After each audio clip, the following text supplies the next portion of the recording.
Le Père dit, « Va, mon fils, va délivrer ceux dont le péché n'est point mortel, car depuis Adam, le serpent diabolique ne cesse de ruser avec l'homme, devenant lui-même le serpent, le compagnon domestique, allant nicher dans leur lit. Si l'enfer fut vidé d'un grand nombre des enfants de Dieu, ce n'était que justice.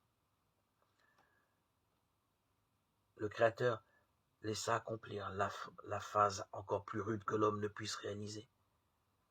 Jésus pénétrait au cœur même du monde, où il n'y régnait que souffrance extrême, continuelle, sans aucune espérance. Petits enfants, l'enfer n'est pas une légende née de l'imagination de l'homme, mais une réalité.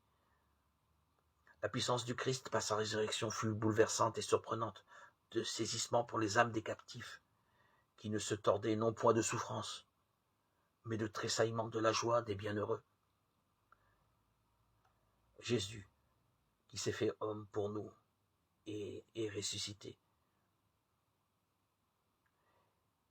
Il s'est retrouvé dans cet antre diabolique où étaient retenues les âmes de ceux qu'il aimait. Il est encore temps de nous libérer du péché, de lutter contre toutes les forces du mal. Gardons-nous maintenant, en menant et en soutenant le combat de la foi et de la prière unie dans une grande charité fraternelle. Matthieu 27, 52, 53.